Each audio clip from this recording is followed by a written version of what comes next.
ఓం గం గణపతియే నమః. స్వర్ణలక్ష్మి నమస్తే అస్తు. పరబ్రహ్మ స్వరూపిణి రాజ్యం దేహి ధనం దేహి సర్వకామాంచ దేహి మే.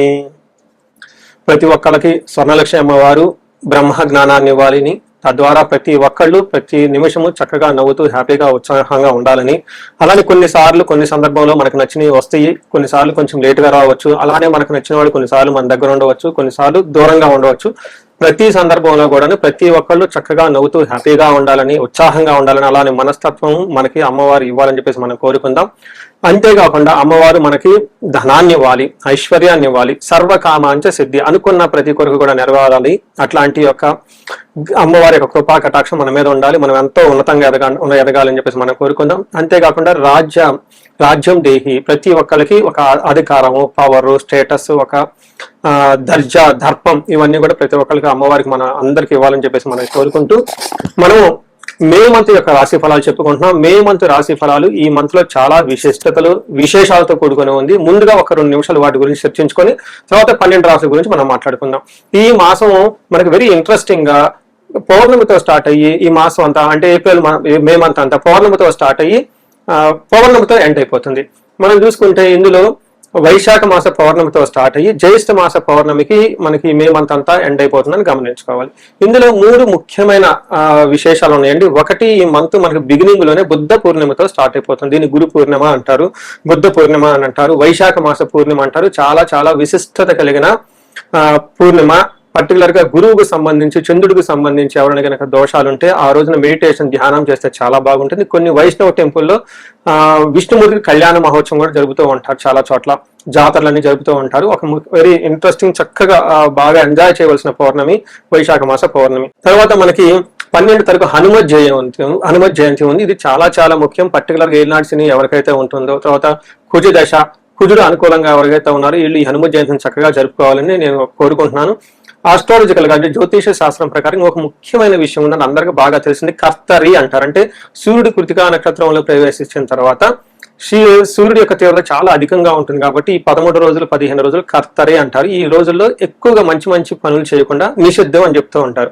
అంటే ఈ మాసంలో 11వ తారీఖున కర్తెర స్టార్ట్ అవుతుంది, 28వ తారీఖు కర్తెర ఎండ్ అయిపోతుంది అనమాట. ఈ ఉన్న మధ్యలో 15-16 రోజులు మనం చూసుకుంటే కర్తరి అంటారు. ఈ కర్తెరలో జనరల్ గా బావులు తవ్వటాలు, తర్వాత వ్యవసాయానికి సంబంధించిన పనులు స్టార్ట్ చేయటాలు, వివాహాలకు సంబంధించి లేదా కొంచెం గృహ ప్రవేశాలు లాంటివి చేయకుండా ఉంటే మంచిది. అయితే ఈ కర్తెర ఆధ్యాత్మికానికి సంబంధించిన పనులు చేయడానికి చాలా చాలా యోగ్యతనిస్తూ ఉంటుంది. హోమాలు చేసుకోవచ్చు, విద్యారంభం చేసుకోవచ్చు, చాలా మంచి పనులు ఆధ్యాత్మిక సంబంధించిన ఎలాంటి పనులని చక్కగా చేసుకోవచ్చు. అలానే ఇంటికి సంబంధించిన పనులు, పాత ఇంటికి సంబంధించిన పనులు అవన్నీ చక్కగా చేసుకోవచ్చు. ఆల్రెడీ అంతకుముందు వివాహానికి సంబంధించిన పనులు చేస్తుంటే ఈ టైంలో కూడా కంటిన్యూ చేసుకోవచ్చు. అయితే కొత్తగా మాత్రం కొన్ని విషయాలు మాత్రం చేయకూడదని చెప్తుంటారు. సో ఇందులో ఇంతే కాకుండా జ్యోతిష శాస్త్రం ప్రకారం 4 గ్రహాలు ఈ మాసంలో కూడా మారుతూ ఉన్నాయి. ఇది కూడా ఒక ముఖ్యమైన విషయం. మనం ఇక ముందు వీడియోలో ఈ 4 గ్రహాల యొక్క ఇంపాక్ట్ ప్రతి రాశికి ఎలా ఉందో మనం తెలుసుకుందాం.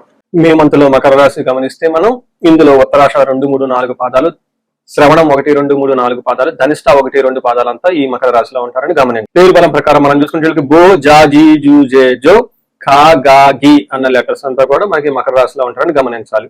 ఇందులో మనం ముందుగా చెప్పుకునే విధంగా 4 గ్రహాలు మారటంతో ఈ గ్రహాల యొక్క మార్పు వల్ల మకర రాశి వాళ్ళకి ఎలా ఉంటుందంటే మిక్స్డ్ గా ఉంటుంది. కొన్ని చోట్ల ఎంకరేజ్మెంట్ గా ఉంటుంది, కొన్ని చోట్ల అవమానంగా ఉంటుంది, కొన్ని చోట్ల వచ్చేటప్పటికి ఆటంకాలు ఉంటుంది, కొన్ని చోట్ల ఏదే విధంగా స్మూత్ గా ఉంటుంది. ఇలా డబ్బులు వస్తుంటుంది, పోతూ ఉంటుంది. మిక్స్డ్ గా జిగ్జాగ్ అప్స్ అండ్ డౌన్స్ ఉండే అవకాశం ఉంటుంది. కొంచెం ఆలోచించుకొని నిలకడగా వెళ్తే బాగుంటుంది. ఇందులో భాగంగా సూర్యుడు 4వ ఇంట్లో ఉండటం వలన అవమానాలు జరిగే అవకాశం ఎక్కువ ఉంటుంది. సూర్యుడు 5వ ఇంట్లో మారటంతో మానసికంగా కొంచెం ఆందోళన చెందే అవకాశం ఉంటుంది. బుధుడు వల్ల లేదంటే కుజుడు వల్ల రిపప్రియం, శత్రువులతో కలిసి కూర్చొని మాట్లాడితే చాలా చక్కగా ఉంటుంది. భార్యతోటి, బంధువులతోటి, పుత్రులతోటి గొడవలయ్యే అవకాశం ఉంటుంది. 6వ శుక్రుడు ఉండటం వల్ల విపత్యం, అవమానాలు జరిగే అవకాశం ఉంటుంది. అంటే టోటల్ గా ఏ ప్రకారం చూసుకున్నా కానీ మేజర్గా ఉన్న గ్రహాల వల్ల కొంచెం నిదానంగా ఉండే అవకాశం ఎక్కువ ఉంటుంది మకర రాశి వాళ్ళని గమనించుకోవాలి. సహజంగా మకర రాశి వాళ్ళకి ఈ జూన్ నుంచి చాలా బాగుంది కాబట్టి అన్ని గ్రహాలు అనుకూలంగా ఉండటంతో, అయితే ఈ యొక్క మంత్ మాత్రం కొంచెం స్లోగా ఉంది, కొంచెం ఆగి నిలకడగా వెళ్తే బాగుంటుందని గమనించాలి. 5వ స్థానంలో సూర్యుడు ఉండటం తోటి బుద్ధి చాంచల్యం ఆప్నోతి, అంటే మనసు అనేది రకరకాలుగా ఉంటుంది, సరైన డెసిషన్ తీసుకోకుండా ఇబ్బంది పడుతూ ఉంటారు. దేహాలాస్యం, మనస్తాపం, సుహృద్వేషం, ధన వ్యయం అని చెప్తూ ఉంటారు. అంటే శారీరకంగా అలసట ఉంటుంది, మనస్సు అనేది మనస్తాపానికి గురవుతూ ఉంటారు, మూడ్ అప్సెట్స్ అవుతూ ఉంటారు, ఫ్రెండ్స్ తో గొడవలు పడుతూ ఉంటారు, ధనం విపరీతంగా అయ్యే ఖర్చు అవుతూ ఉంటుంది. వీటన్నిటికంటే కూడా ముందుగా బుద్ధి చాంచల్యం ఆప్నోతి, మైండ్ చాలా ఇబ్బంది టెన్షన్ గా గురి అవుతూ ఉంటారని గమనించాలి. అయితే 11th హౌస్ లో సూర్యుడి యొక్క దృష్టి ఉండటం తోటి ధన ప్రవాహం బాగుంటుందని గమనించుకోవాలి. అదేవిధంగా కుజుడు 4వ స్థానంలో ఉండటం ద్వారా వీళ్ళకి భాగ్యహాని, భయం, క్రోరం, బంధు వైరం, ధనక్షయం, రోగాది సంతాపం, అంటే 4వ స్థానంలో కుజుడు ఉండటం వల్ల భాగ్యహాని, రావాల్సిన పనులు కాకుండా కొంచెం ఆటంకాలు కలుగుతూ ఉంటుంది, భయప్రదంగా ఉంటారు, క్రూర బుద్ధి కలిగి ఉంటారు, వేరే వాళ్ళకి ఇబ్బందులు పెడదాము, వేరే వాళ్ళని కోపడదాం, వేరే వాళ్ళని మన గుప్పులో పెట్టుకుందామని ఇట్లయితే ఆలోచనలు ఎక్కువ ఉంటూ ఉంటుంది. దీనితో కాకుండా సంతానానికి లేదంటే ఇంటికి సంబంధించిన వ్యవహారాలు ఇబ్బందులు పడతారని గమనించుకోవాలి. అయితే ఇక్కడ కూడా ఒక వెరీ ఇంట్రెస్టింగ్ థింగ్ ఏంటంటే 7వ స్థానానికి కుజుడు 7వ స్థానాన్ని 11th హౌస్ స్థానాన్ని చూడటంతో ధన ప్రవాహం బాగుంటుంది, కానీ మానసికంగా అశాంతిగా టెన్షన్ గా ఉండే అవకాశం ఉంటుంది. అయితే ఇప్పటిదాకా మనం చెప్పుకునే విధంగా శుక్రుడు కూడా వీళ్ళకి అంత సపోర్ట్ ఇవ్వటం లేదు, కొంచెం జాగ్రత్తగా ఉండాలి. శుక్రుడు ఏం చేస్తున్నారంటే విరోజ శత్రు పీడాంశ జ్ఞాతీనాంశ విరోధ ఆయాసో ధారాపుత్ర ద్వేషై అని చెప్తారు. అంటే ఇక్కడ శుక్రుడు కూడాను వేరే వాళ్ళతో మీకు గొడవలు అయ్యే అవకాశాన్ని చూపిస్తూ ఉన్నారు. పర్టికులర్ గా శత్రువుల పీడ, తర్వాత జ్ఞాతీనం బంధువుల ద్వారా గొడవలు, ఆయాసో శారీరకంగా చాలా అలసటగా ఉంటుంది, ధారాపుత్ర ద్వేషై భార్యతోటి పిల్లలతోటి గొడవలు అయ్యే అవకాశం ఉంటుందని గమనించుకోండి. అంటే ఏ ప్రకారంగా చూసుకున్నాను మకర రాశి వాళ్ళకి వచ్చే మే మంత్ కొంచెం ఇబ్బందులతో కూడుకొని ఉంటుందని గమనించాలి.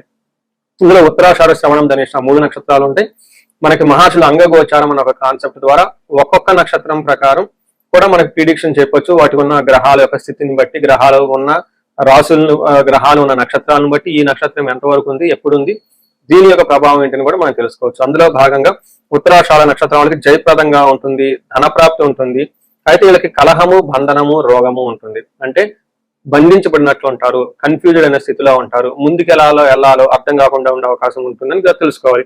అలానే శ్రవణ నక్షత్రం వాళ్ళు చూసుకుంటే వీళ్ళకి జయప్రదంగా ఉంటుంది, ధన ప్రవాహం బాగుంటుంది, బంధించబడినట్లు ఉంటారు, రోగము, కలహము అంటే గొడవలు వస్తుంటుంది, హెల్త్ కొంచెం సరిగా ఉండదు, దీంతో లాట్ ఆఫ్ కన్ఫ్యూజ్డ్ అయిన పరిస్థితులు, అంటే ఏమంటారు సరైన డెసిషన్ తీసుకోలేకుండా ఎటు వెళ్తే బాగుంటుందని టెన్షన్ పడే అవకాశం ఉంటుంది. అలా ఇలా బంధించబడినట్లు ఉన్న పరిస్థితి నుంచి బయటకు రావడానికి విష్ణు ఆలయాలను దర్శిస్తే ఇంకా చాలా బాగుంటుంది. అంటే చాలా మంది ఎన్ఆర్ఐలు ఫోన్ చేస్తూ ఉంటారు, ఏమంటే ఇండియాలో ఉంటే బాగుంటుందా ఈ టైంలో, లేదంటే యుఎస్ లో ఉంటే బాగుంటుందా, అసలు మాకు సెటిల్మెంట్ ఎక్కడ అవుతుంది, ఇండియాలో అవుతుందా లేదా ఫారిన్ లో అవుతుందా, ఈ టైంలో మీకు బిజినెస్ బాగుంటుందా, జాబ్ బాగుంటుందా, ఏది చేస్తే మేము చాలా ఫాస్ట్ గా ఎదుగుతాం అనే డౌట్లు చాలా మందికి ఉంటూ ఉంటాయి. దీనికి ఆన్సర్ మీ హారోస్కోప్ లోనే ఉంటుంది. మీ హారోస్కోప్ లో తెలవకుండా ఎన్నో రహస్యాలు ఉంటాయి, ఎన్నో స్ట్రెంత్ కూడా ఉంటుంది. ఒకసారి హారోస్కోప్ చూపించుకుంటే మీకున్న క్లారిఫికేషన్ చాలా బాగా వస్తుంది, ఆ కన్ఫ్యూజన్ పైన తెలుసుకోవచ్చు. దీనితో పాటు ధనిష్ట నక్షత్రాలకు జయప్రదంగా ఉంటుంది, బంధనము, భయము, గొడవలు, కలహము జరుగుతూ ఉంటుంది. ఇంతేకాకుండా ఈ నక్షత్రం వాళ్ళకి శ్రవణ నక్షత్రం వాళ్ళకి, ధనిష్టం నక్షత్రం వాళ్ళకి బుద్ధి నాశనం, అంటే సరైన డెసిషన్ తీసుకోలేక రాంగ్ డెసిషన్ తీసుకోవటం వల్ల పర్టికులర్ ఆన్లైన్ ట్రాన్సాక్షన్ చేసేటప్పుడు, ఇంటర్నెట్ బ్యాంకింగ్ చేసేటప్పుడు, ఆన్లైన్ లో షాపింగ్ చేసేటప్పుడు, వేరే వాళ్ళకి ఏదైనా ఇంపార్టెంట్ ఇన్ఫర్మేషన్ ఇచ్చేటప్పుడు రాంగ్ గా ఇచ్చేసి తద్వారా మీరు తర్వాత చింతించవలసి ఉంటుంది, రిగ్రీట్ అయ్యే అవకాశం ఉంటుందని గమనించుకోవాలి. సో వీళ్ళకి రాశి వాళ్ళకి పర్టికులర్ గా మేజర్ గ్రహాలు ఏవి బాగా ఉండకపోవడంతో రుద్రాభిషేకం ఒకసారి చేపించుకుంటే చాలా బాగుంటుంది, మన్యు పాశుపత అభిషేకం చేపించుకుంటే ఇంకా చాలా బాగుంటుంది, లేదా మహన్యాస పూర్వకంగా ఏకాదశ రుద్రాభిషేకం చేపించుకుంటే ఇంకా చాలా బాగుంటుంది. వీళ్ళకి సూర్యుడికి సంబంధించి తండ్రిలో సమానులైన వాళ్ళతో చక్కగా ఆశీర్వాదంతో పనులు చేస్తే కలిసి వస్తుంది. కుజుని యొక్క ప్రభావం మూలంగా ఉండటంతో కందులు దానం చేసిన, సుబ్రహ్మణ్యేశ్వర స్వామి అష్టకం చదివినా గానీ, లేదంటే జంట నాగులు కట్ట అంటారు, ఇక్కడ మనం కొంచెంసేపు మెడిటేషన్ చేసుకొని వాళ్ళకి చిన్న పూజ చేసినా కానీ చాలా చక్కగా బాగుంటుందని మీరు గమనించుకోవాలి. ఈ రాశి వారికి ముఖ్యంగా ఎవరైతే ఏజ్ 35 నుంచి 45 మధ్యలో ఉన్నారో వాళ్ళకి ఒక రీసెర్చ్ గ్రూప్ లాగా స్టడీ చేస్తున్నాను నేను. ఎవరికైనా గనక ఆర్థికంగా ఇబ్బందులు పడిపోతూ ఉంటే స్వర్ణలక్ష్మి విశేష హోమం అని ఉంటుంది, దాన్ని చక్కగా జరిపించుకోండి. తద్వారా మీకు బహుముఖ ఆదాయము, వనరుల ద్వారా వచ్చే అవకాశం ఉంటుంది, మల్టీ సోర్సెస్ ఆఫ్ ఇన్కమ్ వస్తుంది. అంతేకాకుండా భార్యాభర్తల మధ్య చాలా చక్కగా అన్యోన్యంగా ఉండాలి, అభివృద్ధి జరగాలనుకున్నప్పుడు అన్యోన్య దాంపత్య పాశుపత అభిషేకము లేదా విశ్వావసు గంధర్వరాజ అభిషేకం అనేది దాన్ని చక్కగా జరిపించండి. అంతేకాకుండా చాలా సార్లు మేము చండీ హోమాలు ఎక్కువ జరిపిస్తూ ఉన్నాము. లాస్ట్ మంత్ చూసుకుంటే చాలా చండీ హోమాలు చేసాము. ప్రతి ఒక్కళ్ళు కూడా శత్రు బాధలు ఉన్నా, లేదంటే కోర్టు వ్యవహారాల్లో సరైన అటిడి కాకుండా మధ్యలో ఆగిపోతున్నా, మీరు ఆఫీసుల్లో ఒక మంచి మేనేజర్ లెవెల్ పొజిషన్ లో ఉండి సీనియర్ పొజిషన్ లో ఉన్న మీ మీద ప్రమోషన్ రాకుండా అడ్డుపడుతున్నా, వేరే వాళ్ళు మీకు కావాలని ఇబ్బంది పెడుతున్నా కానీ ఇలాంటి వాళ్ళు చండీ హోమం చేయించుకున్నా, అలానే రాహు దశ ఎవరికైతే నడుస్తుందో వాళ్ళంతా రాహు అంతర్దశలో వాళ్ళు ఉన్నారో చండీ హోమం చేయించుకుంటే చాలా బాగుంటుంది. అంతేకాకుండా ఇది పిల్లలకి అకాడమిక్ టైం కాబట్టి మనకి విద్య బాగా రావడానికి మనకి 3 రకాల దేవతలను ఉపాసన చేస్తూ ఉంటారు జనరల్ గా. హయగ్రీవ స్వామి, మేధా దక్షిణామూర్తి, నీలా సరస్వతి. మీ యొక్క ఇండివిజువల్ యొక్క జాతకం చూపించుకొని ఒక్కసారి ఆ యొక్క మీ యొక్క జాతకానికి అనుగుణంగా ఏ దేవతలకు సంబంధించిన ఉపాసన చేస్తే బాగుంటుంది, ఆరాధిస్తే బాగుంటుందో తెలుసుకొని తద్వారా ఆ యొక్క దేవతలకు పర్టికులర్ మేధా దక్షిణామూర్తికి మూలమంత్ర జపము, హోమము, దానాలు ఇవన్నీ చేసుకుంటూ ఉంటే అకాడమిక్స్ లో పెర్ఫార్మెన్స్ వచ్చే అవకాశం ఎక్కువ ఉంటుంది. ఇవి కాకుండా మీకు ఎలాంటి సమస్య ఉన్నా, కాలసర్ప దోషం ఉన్న, పర్టికులర్ గా వివాహానికి ఇది మ్యారేజెస్ టైం కాబట్టి మీకు 28 సంవత్సరాలు 27 వచ్చి ఇంకా వివాహం కాకపోవట్లేదంటే ఖచ్చితంగా ఏదో ఒక దోషం ఉంటుంది. అవన్నీ చూపించుకుంటూ ఉంటే చాలా చూపించుకొని పరిహారాలు చూపించుకుంటే తీవ్రతను బట్టి చక్కగా పెళ్ళే అవకాశం ఎక్కువ ఉంటుంది. ఇవి కాకుండా మీ లైఫ్ అప్పటిదాకా 35 ఇయర్స్ వరకు చాలా బాగుంది, మాకు 35-45 మధ్యలో ఉండి అనుకోని విధంగా మేము మధ్యలో కెరీర్ లో ఆగిపోయాము, స్టాగ్నేషన్ పీరియడ్ వచ్చింది, కన్ఫ్యూజన్ వచ్చింది, ఎటెల్లలో అర్థం కావట్లేదు అనుకున్న వాళ్ళు ఒక్కసారి జాతక చక్రం చూపించుకొని ఎందుకు ఇది వచ్చింది, దానికి ఏమన్నా శాపాలు ఉన్నాయా, లేదంటే ఏమన్నా గ్రహ దోషాలు ఉన్నాయో తెలుసుకొని ఆ శాపాలు ఆ గ్రహ దోషాలు తీసేసుకుంటే లైఫ్ 10 ఖచ్చితంగా ముందుకెళ్తూ ఉంది. ఇంకా ఒకటి, ఎవరికైతే ఏలినాడు శని, అర్ధాశ్రం శని, తర్వాత అష్టమ శని నడుస్తూ ఉందో వాళ్ళందరూ కూడాను చక్కగా సంపూర్ణ శాంతి పూజలు చేయించుకోవాలని చెప్పేసి, మీకు ఎలాంటి సమస్య ఉన్నా కానీ దానికి చక్కటి పరిష్కారం ఉంది. ఎలాంటి కన్ఫ్యూజన్ ఉన్నా దాని పరిష్కారం మీ జాతకంలోనే ఉంది. చక్కగా పరిష్కారాలు చేసుకొని మీరు జీవితంలో 10 ముందుకు ఎలా ఎదగాలని, మీకు అష్టైశ్వర్యాలు కలగాలి, భోగభాగ్యం కలగాలి, చక్కగా సమాజంలో ఉన్నతంగా ఉండాలని చెప్పేసి నేను కోరుకుంటున్నాను.